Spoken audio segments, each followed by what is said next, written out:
Olá a todos, aqui é o professor Cláudio e hoje para continuar com o nosso curso de História da Filosofia Grega.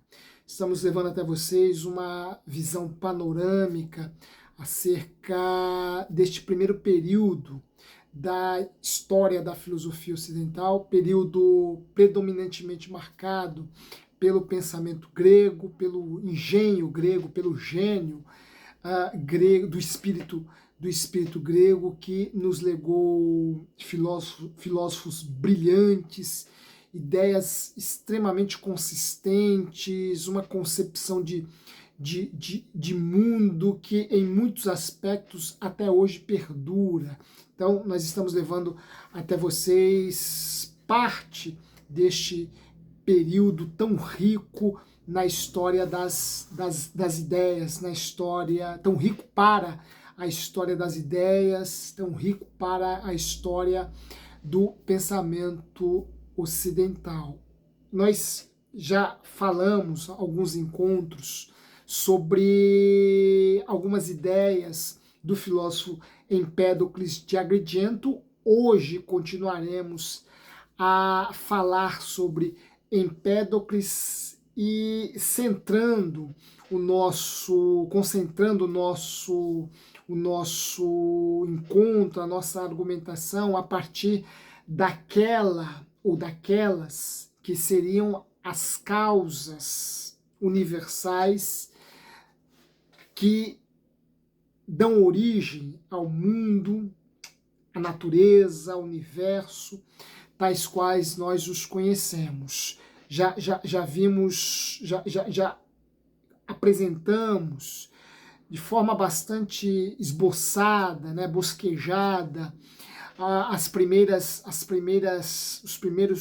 argumentos empedoclitianos, e hoje nós continuaremos desenvolvendo a sua filosofia. Mas antes de falarmos sobre as causas universais em Empédocles, nós queremos te convidar a se inscrever em nosso canal, a se inscrever neste nosso espaço. Esse é um espaço por meio do qual nós levamos até vocês um pouco de filosofia, de ciência, literatura, artes, enfim. Este é um espaço por meio do qual nós divulgamos conhecimento. Portanto, você que sabe a importância do conhecimento na vida do homem, na vida da mulher, nos ajude a fim de que nós possamos levar essas aulas a um número cada vez maior, né? Nós precisamos de pessoas que leem, que pesquisem, pessoas que leiam, que pesquisem, que estudem, que desenvolvam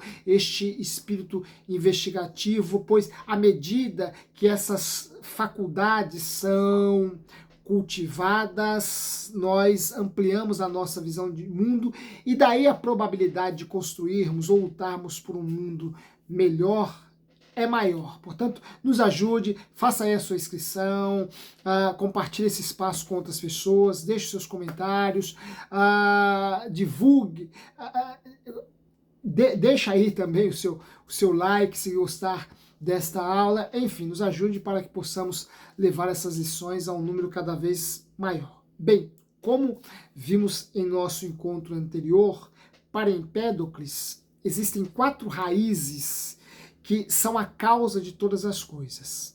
Essas raízes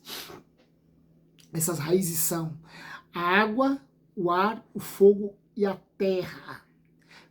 Para Empédocles, hoje nós nos reportamos, os historiadores se reportam a essas raízes, chamando-as de elementos, mas não era este o termo utilizado por Empédocles. Empédocles vai usar um termo mais poético, né? Empédocles vai usar o termo raízes. 4 são as raízes de todas as coisas: água, ar, terra e fogo. Falamos sobre essas 4 raízes em nosso encontro anterior e apresentamos as suas características. Primeiro, elas são eternas, portanto elas não tiveram origem, sempre existiram, e isso é importante ressaltarmos. Por quê? Porque para os gregos, aquilo que deu origem a tudo sempre existiu, e mais ainda, esta causa, e nesse sentido, pelo menos para os pré-socráticos, esta causa é material.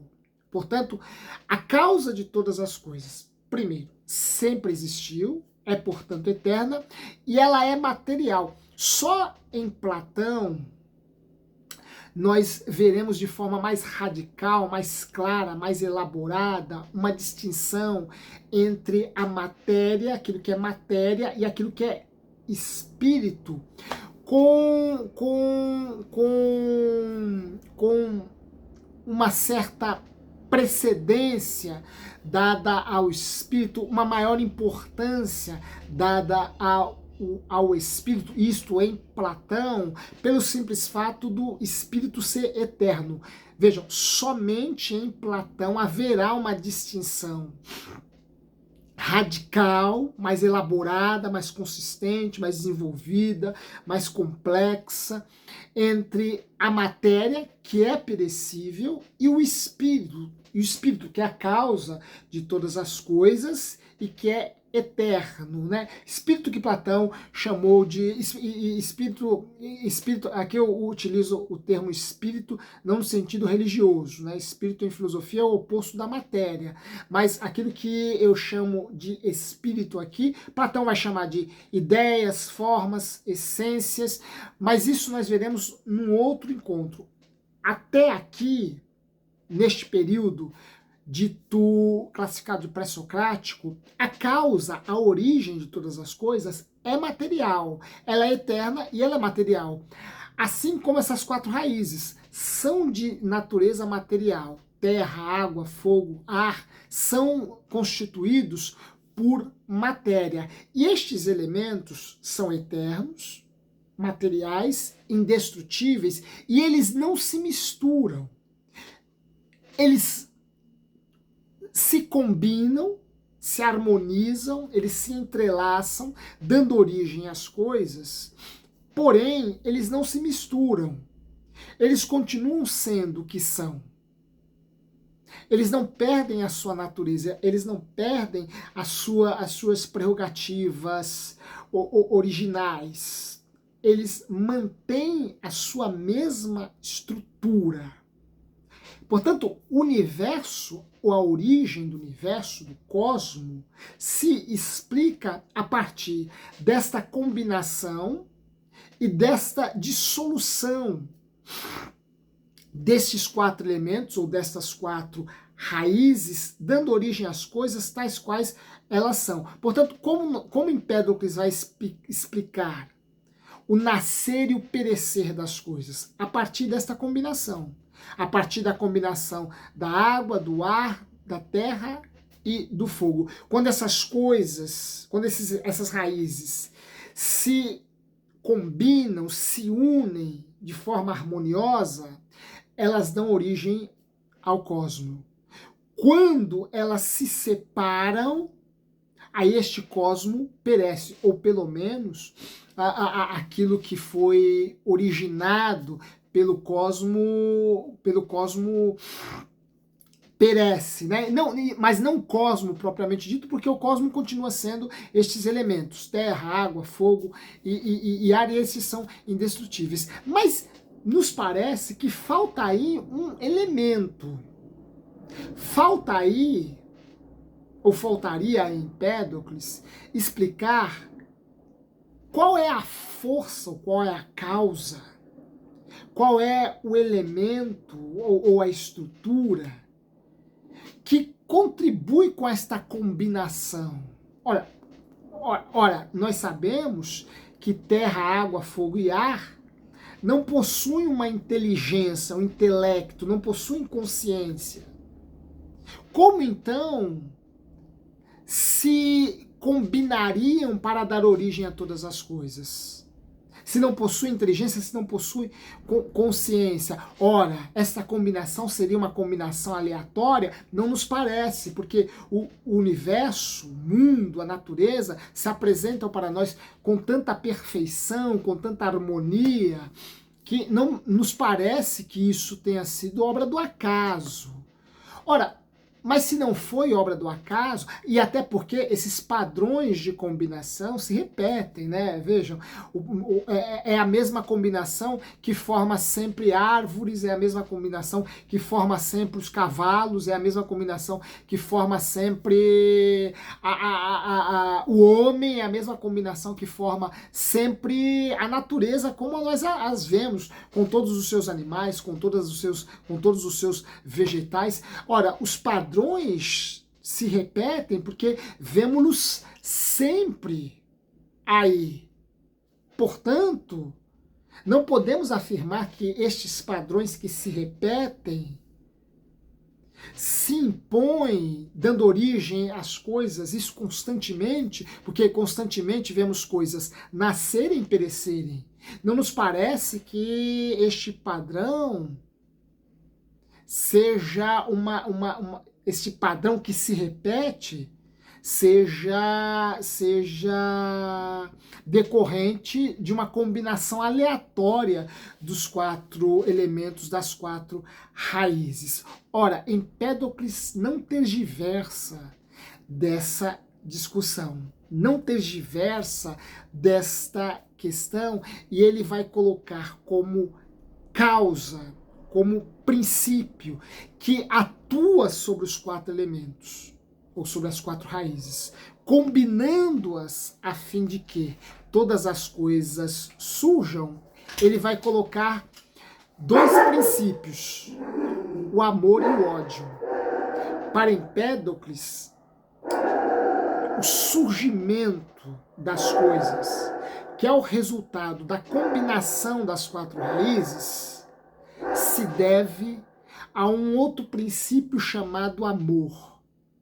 E o perecimento das coisas, quando esta combinação começa a se desfazer, a se desmontar, quando os elementos ou as raízes começam a se dissociar e as coisas vão perecendo, outro princípio atua neste processo. E este princípio é o princípio do ódio. Portanto, para Empédocles, amor e ódio estão na origem e no fim de todas as coisas. Mas aí vocês poderiam perguntar, mas por que Empédocles vai colocar amor e ódio como as causas dessas combinações? Vejam, amor e ódio não são a causa, e que isso fique bem claro, amor e ódio não são a causa do surgimento da água, da terra, do fogo e do ar. Porque estes, ou estas 4 raízes, como eu já disse, sempre existiram, portanto são eternos. O amor e o ódio estão na causa do surgimento e do desaparecimento, ou do perecimento das coisas. Portanto, são 2 princípios que atuam sobre estes elementos, fazendo com que todas as coisas surjam e pereçam, nasçam e pereçam. Mas aí você poderia perguntar, mas por que Empédocles vê no amor e no ódio essas causas universais que agem sobre os 4 elementos? Pela simples razão de que o amor tem como prerrogativa essencial unir, atrair. O ódio, por sua vez, tem como prerrogativa essencial desfazer, separar, romper. Ora, estes 2 princípios possuem as prerrogativas necessárias que levam os elementos, ora, a se atraírem, ora a se separarem, ora a se combinarem, ora a se desfazerem, a se romperem. Esses 2 princípios agem sobre terra, água, fogo e ar, e por meio de sua ação, eles vão combinando, enredando,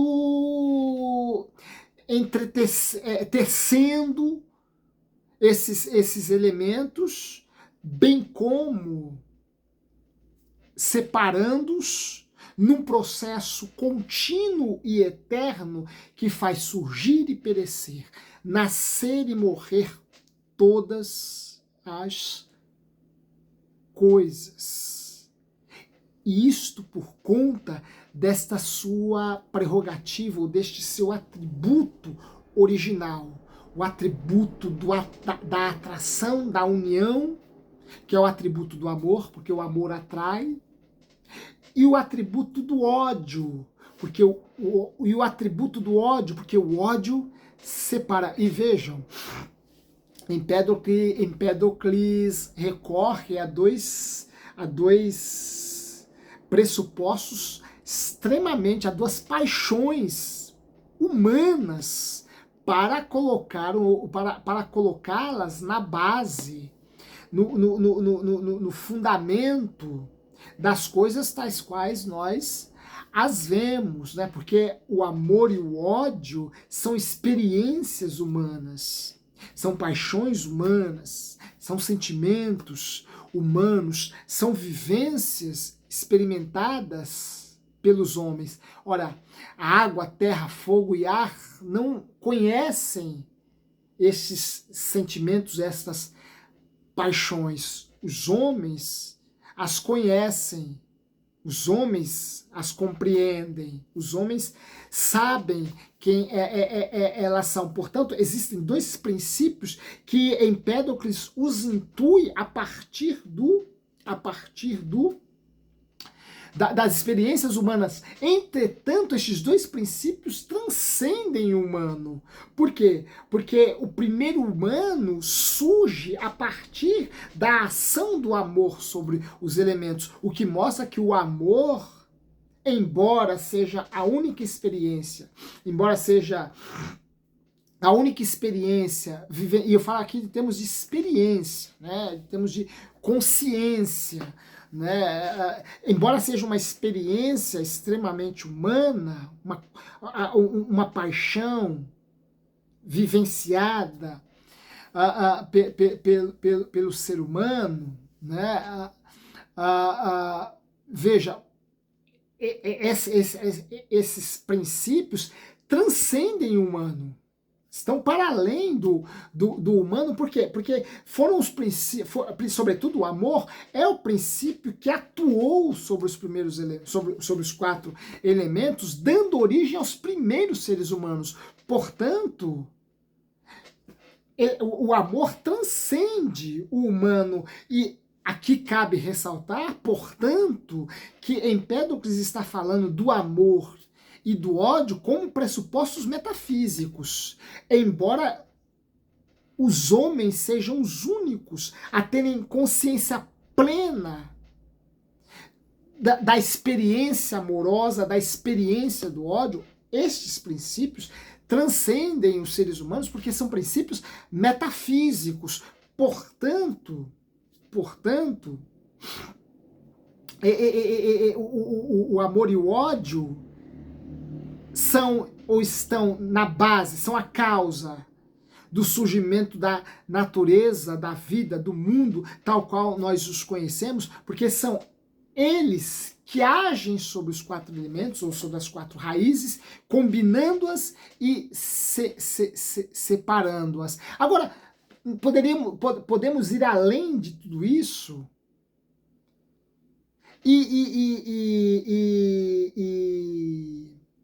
e questionarmos se há alguma razão, se há algum princípio, alguma inteligibilidade imanente ao amor e ao ódio que os levam a agir assim. E o que Empédocles vai deixar claro é que não. Esta ação do amor atraindo os elementos para dar origem ao mundo, e também do ódio agindo sobre os 4 elementos para separar as coisas, portanto, levá-las ao seu perecimento, esta ação não é determinada por uma inteligência, nem uma inteligência que transcenda amor e ódio, e muito menos uma inteligência inerente ao amor e ao ódio, até porque nós sabemos que nem sempre o amor é inteligente, né? Às vezes se ama, né? Mas de forma tão cega, tão, né? Às vezes se ama de forma que o amor acaba se convertendo numa dor de cabeça, né? Num deslize da existência, da vida, enfim, né? O ódio, então, nem se fala, nem falemos do ódio aqui. Portanto, não existe uma inteligibilidade inerente ao amor que o leve a agir unindo as coisas, combinando esses elementos, essas raízes e dando origem ao universo, e menos ainda no ódio. Portanto, qual seria a causa que leva amor e ódio a interagir sobre as coisas? Empédocles vai ser Empédocles vai ser enfático em afirmar que esta ação do amor sobre os 4 elementos, atraindo-os e levando-os a dar origem às coisas, ao mundo, e o ódio agindo sobre as 4 raízes, separando-as, levando as coisas ao seu desfalecimento, esta ação é determinada pelo destino. Não existe nada para além do amor e do ódio que determine a sua ação sobre os 4 elementos, senão o destino. O destino é o que leva amor e ódio a agirem dessa forma. E vejam, amor e ódio só podem agir assim. O amor unindo e o ódio separando. Sempre assim. Portanto, isso já está pré-determinado. E isso está pré-determinado por quem? Pelo destino. O amor não pode agir de outra forma, senão unindo os 4 elementos e dando-lhes a forma com a qual nós conhecemos o mundo. E do mesmo modo, o ódio não pode agir de outra forma, senão separando as 4 raízes e levando o mundo ao seu perecimento. Logo é o destino que determina esta ação. Não há um Deus, não há um outro ser transcendente, não há, única e exclusivamente obra do destino que levou o amor a agir unindo e o ódio a agir separando. E Empédocles vai mais longe.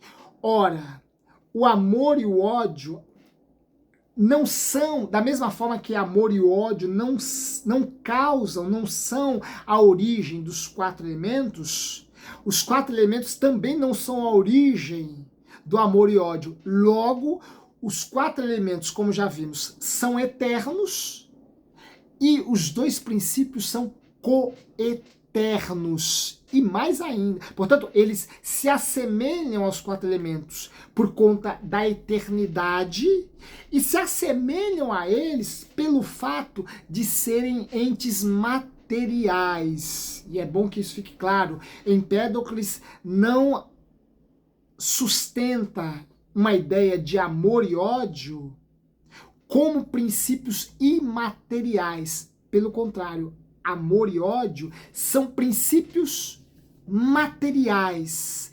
Eles possuem uma existência material, à semelhança dos 4 elementos. Portanto, com os 4 elementos, eles têm esta dupla semelhança. São eternos e são materiais. Empédocles vai um pouco mais longe. Para afirmar que estes princípios eternos esses princípios eternos, aliás, estes princípios, por serem eternos, sempre aí estiveram, de tal modo que entre eles não existe um embate que vai levar um a triunfar sobre o outro. Por quê? Porque se as coisas sempre perecem, elas também sempre nascem. Se sempre nascem, também sempre perecem. Este movimento de nascimento e perecimento é um movimento contínuo, o que mostra que um princípio não age sobre o outro para levá-lo à sua destruição. Isto vice-versa. Por quê? Porque são eternos. O que acontece é um certo predomínio de um princípio sobre o outro dentro de um arco temporal, dentro de um lapso temporal. Portanto, quando o amor predomina sobre o ódio, as coisas surgem, as coisas vicejam, as coisas adquirem o seu esplendor e chegam à plenitude do seu ser.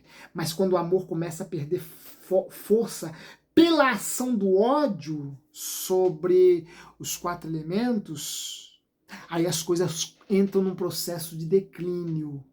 As coisas começam a se decair, as coisas entram numa decese até o seu total perecimento. Ora, o amor venceu o ódio? Não necessariamente. O ódio venceu o amor?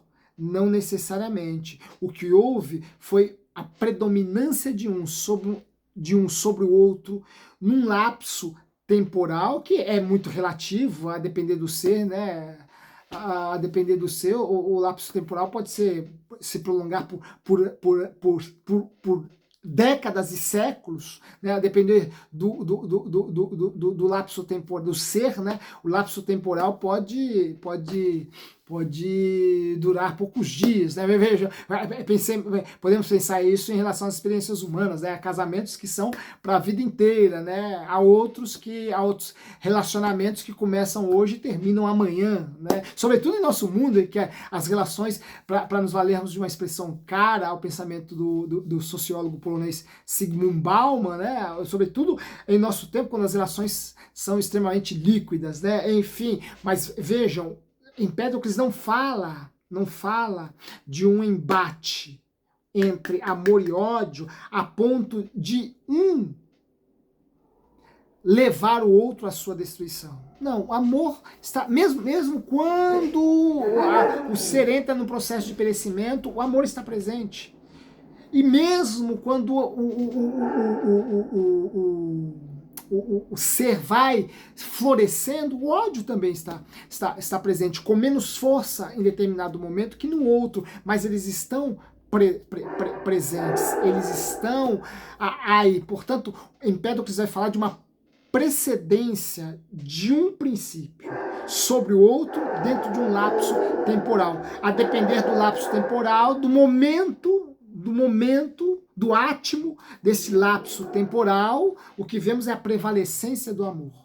A depender do momento, nesse tempo, o que prevalece é o ódio. Portanto, são esses dois princípios que atuam sobre os 4 elementos, levando as coisas a agirem de forma a se combinarem ou se separarem, dando origem e levando todas as coisas ao seu perecimento. Empédocles vai mais longe em seu raciocínio, mas isso, em sua filosofia, mas isso será um tema para o nosso próximo encontro. Espero que vocês tenham gostado dessa nossa aula. Se gostaram, não se esqueçam de deixar aqui o seu like, fazer o seu comentário, divulgar esse espaço com outras pessoas. Faça a sua inscrição se não fez, e em breve nós retomaremos este nosso curso de História da Filosofia Grega. Espero que vocês tenham gostado, assistam às aulas anteriores, né, que já temos mais de 30 aulas só sobre história da filosofia grega, e vamos caminhar ainda por muitas aulas, ainda temos muita coisa a dizer, mas por enquanto continuaremos falando de Empédocles, mas em nosso próximo encontro. Eu espero todos vocês por aqui, um forte abraço e até lá.